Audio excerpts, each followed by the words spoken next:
अध्याय 19। एक यादगार घाव। घने बादलों वाले आकाश से बर्फ धीरे धीरे गिर रही थी। महल के सामने घने जंगल में ईशान अधीरता से खड़ा था। उसके बगल में उसके पैंथर खड़े थे और मृदुल तथा कृति उसके सामने थे। मैं उसे तुम्हारे साथ नहीं छोड़ सकती, कृति अर्ध चिल्लाई, जबकि ईशान उसे बोरियत से घूर रहा था। जिद मत करो मेरी मालकिन, मृदुल ने, जिसने उसके हाथों को उसकी पीठ के पीछे पकड़ रखा था, शरारत से कहा। मुझे छोड़ो, मैं कहीं नहीं जा रही हूँ। कृति ने मृदुल की पकड़ से छूटने के लिए अपनी पूरी ताकत से चीख मारी, लेकिन वह उससे कहीं ज्यादा मजबूत था। और वह क्यों? ईशान ने रूखेपन से पूछा। कृति जवाब देना चाहती थी, लेकिन उसने टोक दिया, उसे बचाने के लिए। वह जोर से हंसा और अपना सिर हिलाया। कितना दुर्भाग्यपूर्ण, उसने आह भरी और कृति को घूरा, जिसकी आंखें डर से चौड़ी हो गईं। तुम उसके साथ क्या करने वाले हो? कृति चिल्लाई। ईशान ने अपना सिर एक तरफ झुकाया और उस जल जादूगरनी को सिर से पैर तक स्कैन किया। वह उसके लिए बेकार थी, लेकिन ईशिता के लिए उसकी जो योजनाएं थीं, उनमें वह एक बाधा भी होगी। ये स्पष्ट था कि वह ईशिता की बहुत प्रिय साथी थी, फिर भी उसके पास उसे मारने का कोई कारण नहीं था और न ही उसकी उसे क्रेडिया वापस भेजने की कोई योजना थी। तुम्हारी दोस्त सिरदर्द है, लेकिन चिंता मत करो, वह मेरे हाथों में सुरक्षित है, ईशान ने शांत स्वर में कहा। क्या? कृति चिल्लाई और मृदुल से और भी ज्यादा संघर्ष करने लगी।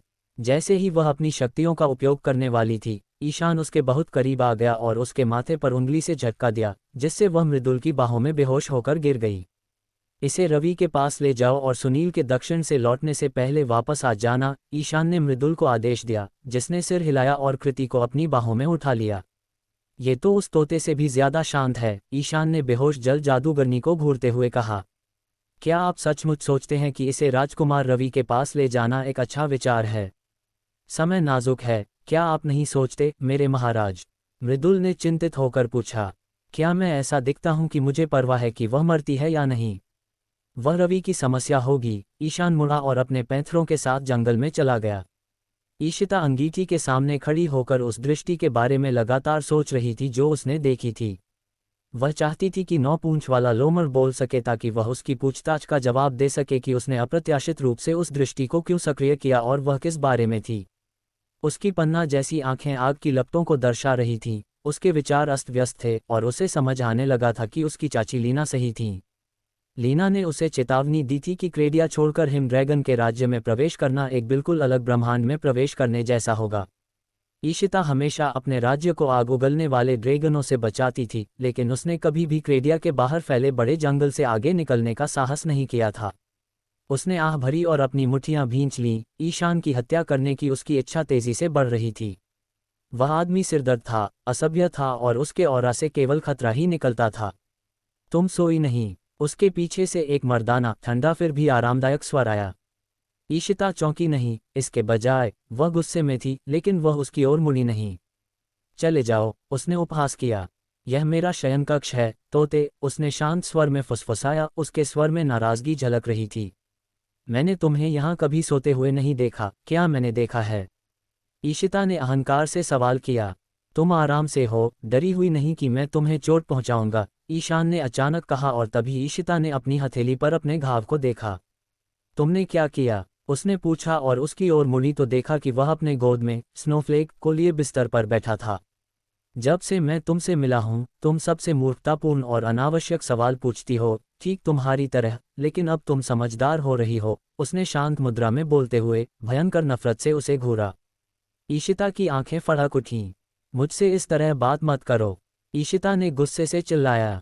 दुर्भाग्य से तुम सम्मान के लायक नहीं हो, ईशान फुसकारा, स्नोफ्लेक को बिस्तर पर रखा और अपने बालों में हाथ डाले हुए, जो ढीली पोनीटेल शैली में बंधे थे, आग बबूला होती ईशिता की ओर बढ़ा।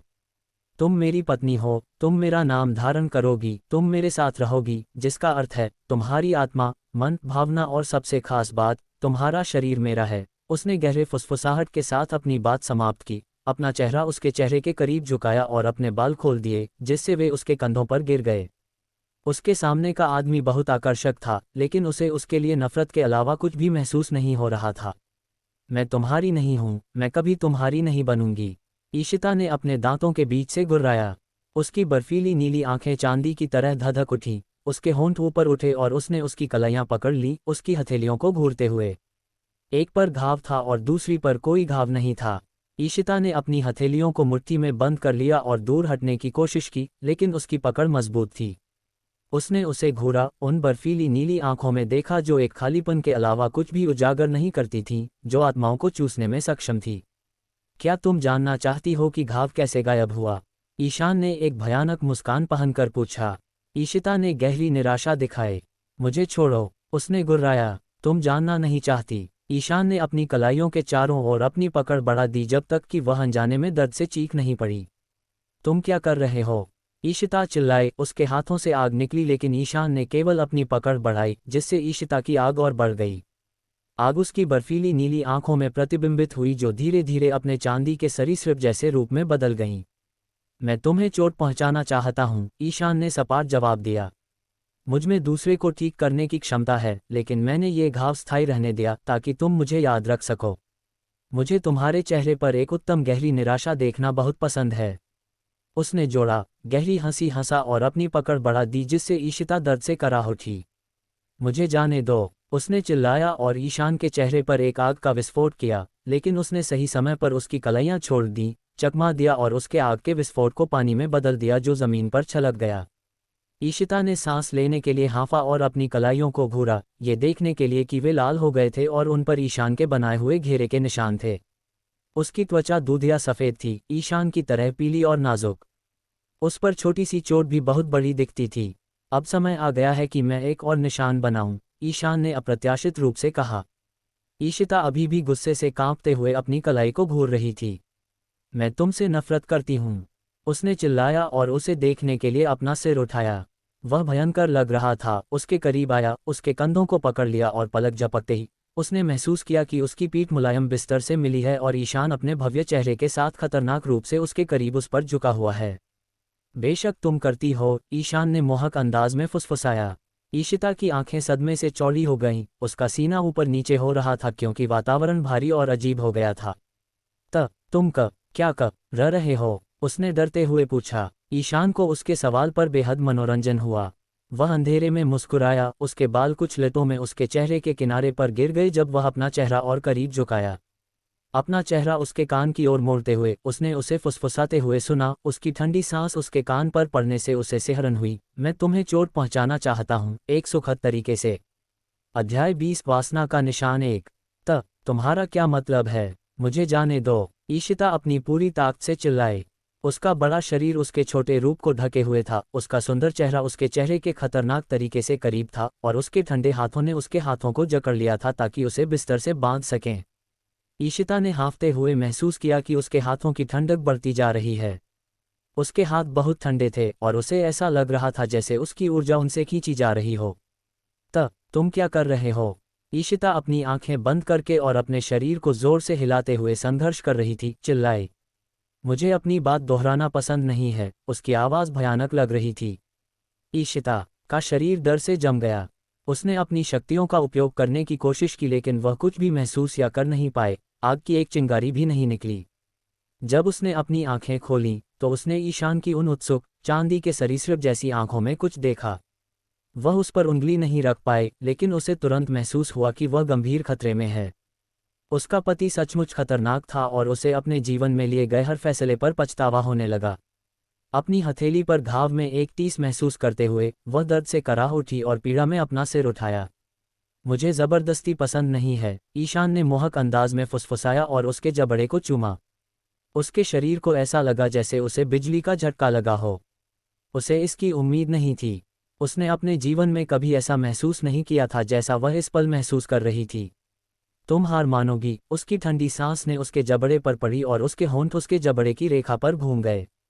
रुको, इसे रोको, ईशिता चिल्लाना चाहती थी, लेकिन उसके शब्द मुश्किल से फुसफुसाहट में निकले। नहीं, ईशान उसके गले तक आते ही रुक गया, चूमते और चूसते हुए जब तक कि उसका दिमाग खाली नहीं हो गया। तुम्हारा शरीर मुझे चाहता है, उसने कहा और धीरे धीरे अपने ड्रैगन नुकीले दांतों को उसकी गर्दन में गाड़ दिया, जिससे वह दर्द से चीख उठी। मैं तुम्हें मेरे लिए तड़पाऊंगा। और अंत में उसने जारी रखा और अपने नुकीले दांतों को और गहरा गाड़ दिया और उसके हाथ छोड़ दिए।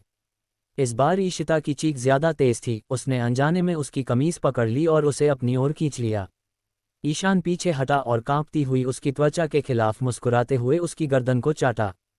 वह बता सकता था कि वह बुरी तरह कमज़ोर थी और जानता था कि वह लगभग 1 महीने तक उसी हालत में रहेगी क्योंकि उसने कुछ ऐसा किया था जो उसे नहीं करना चाहिए था। अंत में, अग्नि जादूगरनी, मैं तुम्हें स्वयं टुकड़े टुकड़े कर दूंगा, उसने गुर्राते हुए जारी रखा। उसने उसके चेहरे को देखने के लिए देखा कि उसकी आंखें बंद थीं और उसकी कमीज पर उसकी पकड़ मजबूत हो गई थी। तुमने क्या किया है? ईशिता ने कमज़ोर फुसफुसाहट में पूछा, उसके होंठ मुश्किल से हिल रहे थे। अच्छे से आराम करो, उसने फुसफुसाया, उसी जगह पर उसकी गर्दन को फिर से काट लिया जहां उसने उसे पहले काटा था, इस बार इतना गहरा कि ईशिता चीख नहीं पाई, बल्कि बेहोश हो गई। वह एक बार फिर से पीछे हटा, अपने लाल होंठों पर खून के निशान चाट रहा था। उसकी आंखें ईशिता पर टिक गईं जो सामान्य से ज्यादा पीली पड़ गई थी। उसकी गर्दन के किनारे पर काटने का निशान गहरा और खूनी था। यह न तो पिशाच का काटने का निशान था और न ही भेड़ या मानव या दानव का, यह एक ड्रैगन का काटने का निशान था। मेरा निशान, उसने ईशिता पर अपनी नज़र केंद्रित करते हुए एक नर्म फुसफुसाहट में बुदबुदाया। हालांकि ड्रैगन अपने प्रेमियों को दावा करने के लिए काट सकते थे, ठीक अन्य अलौकिक प्राणियों जैसे पिशाच, भेड़ या मानव और दानवों की तरह, जो निशान उसने ईशिता की गर्दन पर छोड़ा था वह एक सामान्य निशान नहीं था। जो निशान उसने लगाया था उसके कारण ईशिता की उसके प्रति शत्रुता उसके नियंत्रण में आ जाएगी और यह वासना में बदल जाएगी। वह उससे जितना नफरत करेगी उतनी ही ज्यादा तीव्रता से उसकी वासना करेगी, जिससे उसके जीवन स्रोत को प्राप्त करना तेज और सरल हो जाएगा।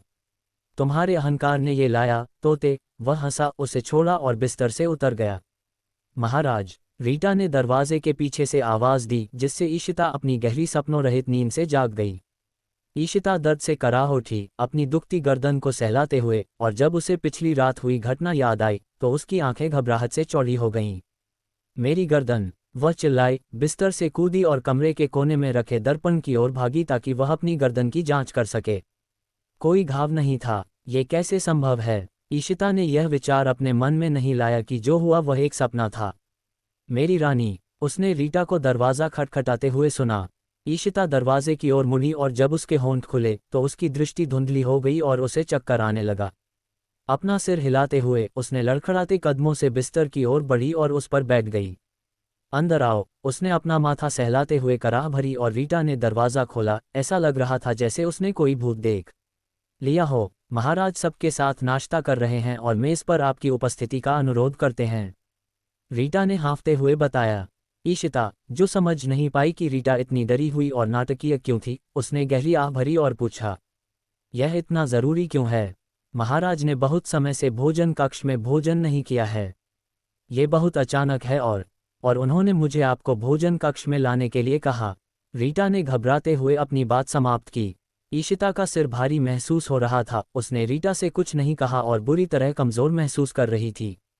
उसने मुझे काटा क्यों? वह लगातार अपने विचारों से पूछती रही। थोड़ी ही देर में ईशिता दिन के लिए तैयार हो गई। जब रीटा उसके बालों को ब्रश कर रही थी, ईशिता अपनी गर्दन के प्रतिबिंब को घूर रही थी और उसे सहलाती रही।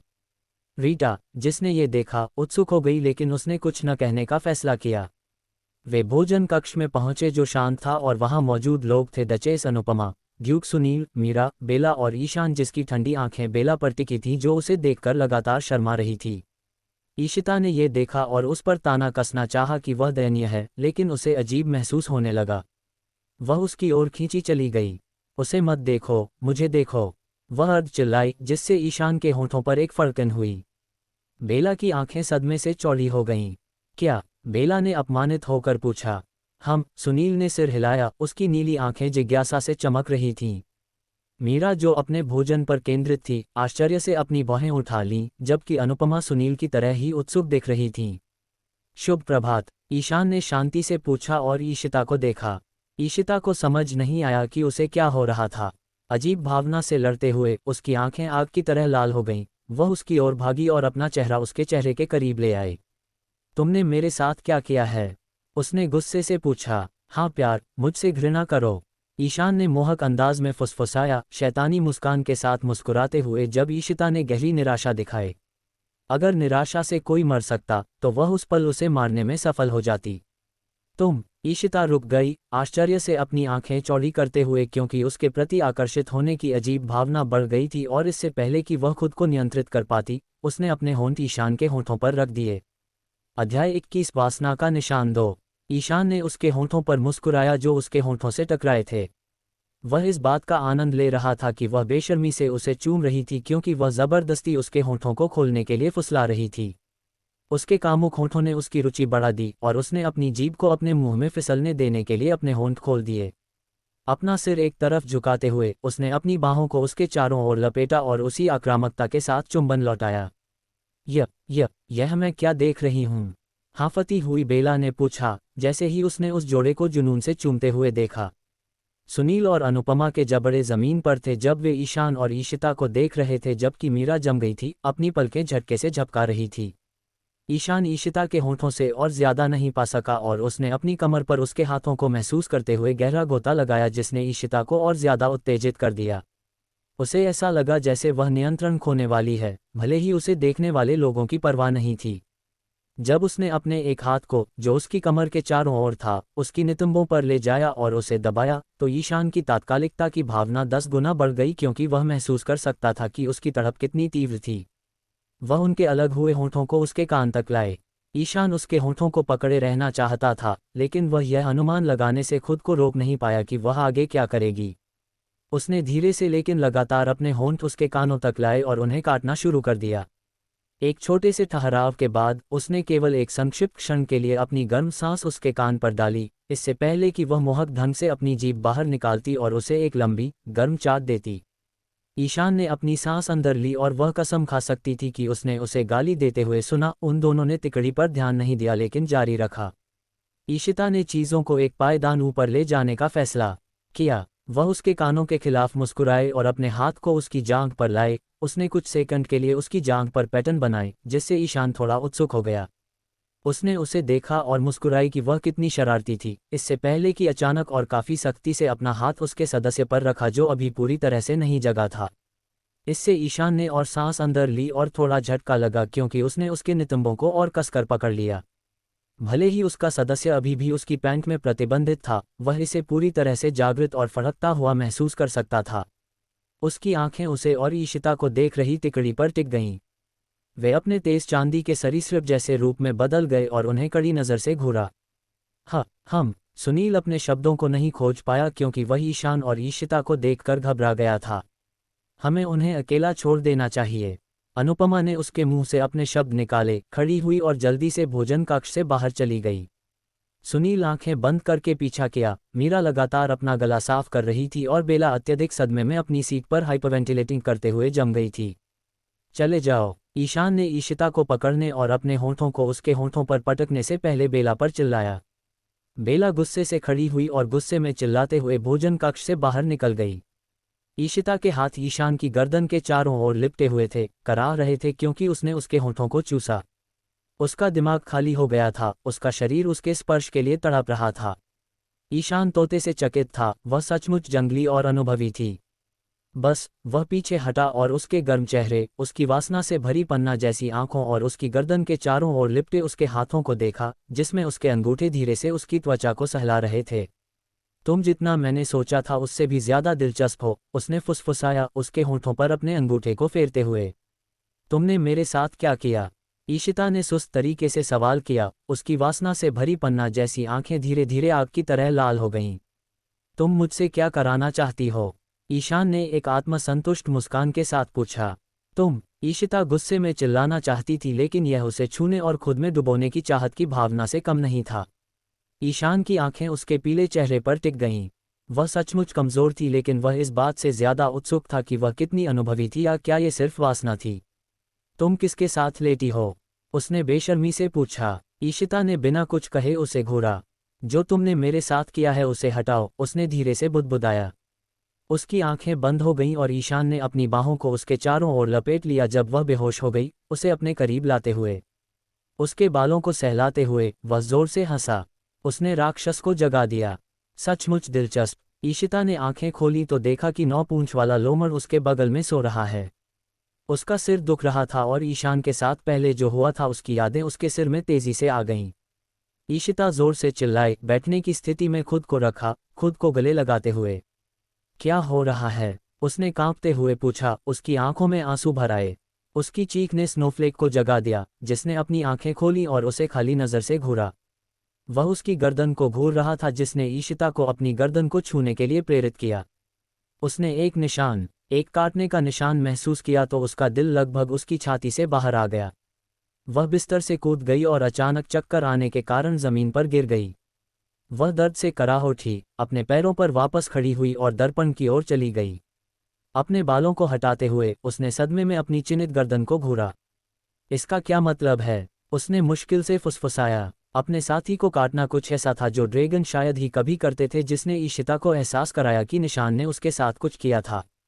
उसने मेरे साथ क्या किया है? ईशिता ने गुस्से में चिल्लाया, उसकी आंखों से आंसू बहने लगे। वह भूल नहीं पाई कि वह कितनी बेशर्म थी, कितनी उत्तेजित थी, वह कितनी बुरी तरह से चाहती थी कि ईशान उसे छुए। वासना का निशान ईशान ने लापरवाह तरीके से साझा किया, केवल अपनी कमर के चारों ओर एक तौलिया के साथ स्नान कक्ष से बाहर निकलते हुए। ईशिता ने सदमे में मुड़ने से पहले उसे देखा। उसका शरीर कांप रहा था, उसका दिमाग फिर से खाली होने के कगार पर था। सच्चाई ये थी कि वह नहीं चाहती थी कि वह उसके आंसू देखे। वासना का निशान, ईशिता ने भ्रम में चिल्लाया। तुम्हारी नफरत वासना होगी, तुम मुझसे जितनी ज्यादा नफरत करोगी उतनी ही ज्यादा मेरी वासना करोगी। ईशान ने बेफिक्र आवाज में जवाब दिया। तुम मुझे इस तरह से अपनाना चाहते हो? ईशिता अवाक थी लेकिन उसे पूछना पड़ा। नहीं, ईशान ने अप्रत्याशित रूप से जवाब दिया। क्या? ईशिता ने भ्रम में पूछा। मैं तुम्हें अहंकारी होने के लिए सजा देना चाहता हूँ, उसने फुसफुसाहट के साथ जवाब दिया। ईशिता ने मुश्किल से निगल लिया, इस बात से नफरत करते हुए कि उसकी आवाज़ उसे प्रभावित कर रही थी। क्या? उसने हाँफते हुए कहा। निशान हटाओ, उसने चिल्लाया। मैं एक शर्त पर करूंगा, ईशान ने अचानक कहा, जिससे ईशिता का दिल धड़कना भूल गया। मैं तुम्हारी किसी भी शर्त को मानने वाली नहीं हूं, उसने पलटवार किया। तब तुम नियंत्रण के बिना मेरे लिए तड़पने के लिए बर्बाद हो, ईशान ने खतरनाक तरीके से हंसते हुए कहा। अध्याय 22 शर्तें। ईशिता ने अपनी आंखों को बंद करके अपना क्रोध नियंत्रित करने के लिए सांस छोड़ी। उसे उसकी शर्त माननी होगी, नहीं तो उसके लिए चीजें बेहद खराब हो जाएंगी। उसके लिए उसकी वासना बढ़ रही थी क्योंकि उसके लिए उसकी नफरत भी बढ़ रही थी। वह बमुश्किल सांस ले पा रही थी, यह जानकर कि वह केवल अपनी कमर के चारों ओर एक तौलिया पहने हुए उसके पीछे था। वह खुश थी कि उसने उस पर पूरी नज़र नहीं डाली, वरना वह उसके सिर में अटक जाता। उसमें ठीक करने की क्षमता है। वासना का निशान, शर्त, उसने गुस्से से अपनी आंखें मटकाते हुए जोर से पूछा, और जब वह उसकी ओर मुड़ी तो वह उसे तौलिए में देखने की उम्मीद कर रही थी। इसके बजाय वह साधारण स्लीपवियर में पूरी तरह से तैयार था। उसकी कमीज और पतलून ढीले थे और उसके सफ़ेद बालों की लंटें उसके माथे पर निष्क्रिय थीं। वह शानदार था। ईशिता ने आह भरी और पश्चाताप में अपना सिर झुका लिया। उसे जिस तरह से वह इतनी भयंकर रूप से उसकी ओर खींची जा रही थी, वह पसंद नहीं था। मुझे मार डालो, उसने उसके सुनने के लिए बुदबुदाया। ठीक है, ईशान ने लापरवाह तरीके से कहा। ईशिता ने जोर से निगल लिया, खुद को एक काय की तरह महसूस कर रही थी जो अपने राज्य को बचाने में शक्तिहीन थी। उसने सभी विचारों को दूर धकेल दिया, बहुत देर तक इंतजार किया और उसे उस दमनकारी चुप्पी से दम घुटता महसूस हुआ जो जगह में भर गई थी। तुम कुछ क्यों नहीं कर रहे हो? ईशिता ने पूछा और उसे देखने के लिए देखा कि वह उसे ऐसे घूर रहा था जैसे वह कुछ खोज रहा हो। वह चिढ़ महसूस करना चाहती थी, लेकिन इसके बजाय वह गर्म महसूस कर रही थी। मुझे मार डालो, वह कांपी और अर्ध चिल्लाए। नहीं, मैं थक गया हूँ, मैं सोना चाहता हूँ, ईशान ने आलस्य से बोला। ईशिता की आंखें फड़क उठीं। क्या? उसने सदमे में कहा। ईशान की भौहें आलस्य से ऊपर उठ गईं। यह मेरा कमरा है, उसके शब्द सपाट रूप से निकले। हम शादीशुदा हो सकते हैं लेकिन मैं तुम्हारे साथ एक ही कमरे में सोने वाली नहीं हूँ, ईशिता ने अपने दांत पीसते हुए कहा। एक मुस्कान ने उसके होंठों को खींच लिया। क्या ऐसा है? उसने पूछा और अपने पैर को दूसरे के ऊपर रखा। ईशिता ने गहरी निराशा दिखाए। उसने खींचा, अपनी मुट्ठियां भींच लीं जिससे आग की भयंकर लपटें फूट पड़ीं। मैं यहीं तुम्हारे साथ सोने जा रहा हूँ, ईशान ने शांति से कहा और धीरे धीरे उसकी ओर चलते हुए खड़ा हो गया। ईशिता इस बात से इनकार नहीं कर सकती थी कि वह डरी हुई थी, लेकिन वह अपने डर को खुद पर हावी नहीं होने देने वाली थी। करीब मत आना। क्यों? मैं तुम्हें जला दूंगी, उसने आंखें कसकर बंद करके चिल्लाया। डर ने उसे निगल लिया जब उसने एक ठंडे हाथ को अपनी कलाई पकड़ते हुए महसूस किया और उसकी पीठ बिस्तर से मिली और ईशान उस पर झुका हुआ था।